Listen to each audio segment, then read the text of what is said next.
tiens d'abord à présenter mes hommages les plus chaleureux à son Excellence, Monsieur le Président du Burkina Faso, Monsieur le Président Ibrahim Traoré. Remercier Monsieur le Premier ministre et tout son gouvernement pour l'accueil chaleureux qui nous a été réservé depuis notre arrivée. Lui transmettre les salutations de tout le peuple sénégalais,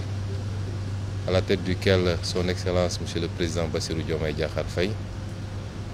qui a bien voulu autoriser cette mission sur invitation de mon homologue du Burkina Faso pour deux objectifs. D'abord, une visite pour participer à la célébration d'un grand et digne fils de l'Afrique, d'un leader qui illumine depuis quelques décennies tous les combats patriotiques, panafricanistes et souverainistes du continent, c'est-à-dire le regretté président Thomas Sankara, qui sera célébré demain à travers l'inauguration du mausolée qui lui est dédié, mais également une visite de travail avec mon homologue du Burkina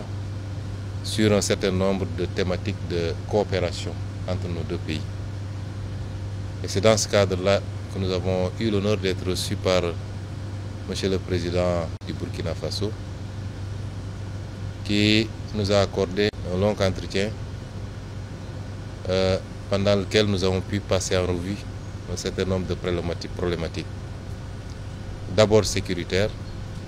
et je tiens au nom du président Bassirou Diomaye Faye à transmettre à tout le peuple burkinabé la solidarité du peuple sénégalais face à cette épreuve qui lui est imposée, qu'il n'a pas choisie, mais qui lui a été imposée. Transmettre un message de soutien absolu au président Traoré, à tout son gouvernement et au peuple burkinabé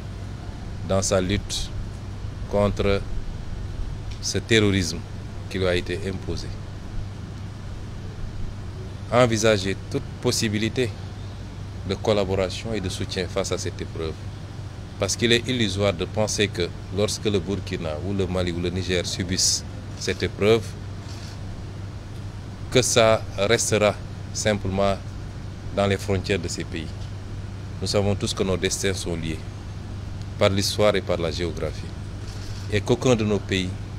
ne peut être épargné par cette gangrène si elle continue à s'épancher à travers l'Afrique de l'Ouest. Et c'est pourquoi le Sénégal, au-delà de la manifestation de la solidarité, n'exclura aucune forme de collaboration pour soutenir nos frères dans cette épreuve.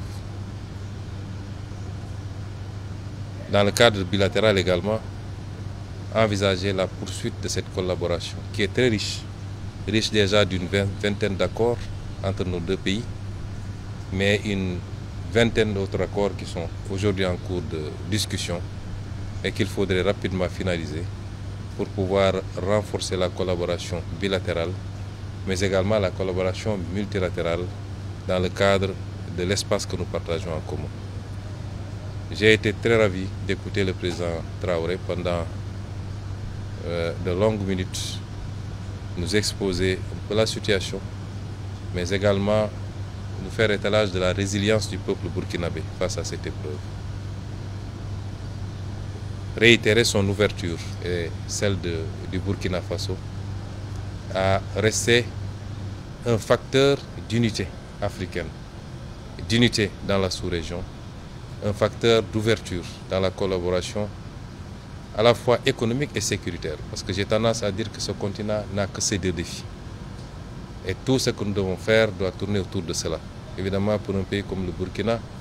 le défi s'en trouve beaucoup plus important de devoir faire face aux exigences économiques, qui sont des exigences pour tous les peuples, mais particulièrement les peuples d'Afrique, mais en même temps à devoir faire face à la crise sécuritaire qu'il vit. Ce qui est important, c'est l'ouverture que nous avons sentie, la disponibilité Nous ne sommes plus dans un monde fermé, a fortiori dans une sous-région. Et nous le remercions pour cette écoute, cette attention, ce témoignage de solidarité, de fraternité avec le peuple sénégalais et avec son frère, le président Bassirou Diomaye Diakhar Faye. Et nous sortons de ce palais totalement satisfaits et réconfortés quant à l'avenir de la collaboration entre nos deux pays.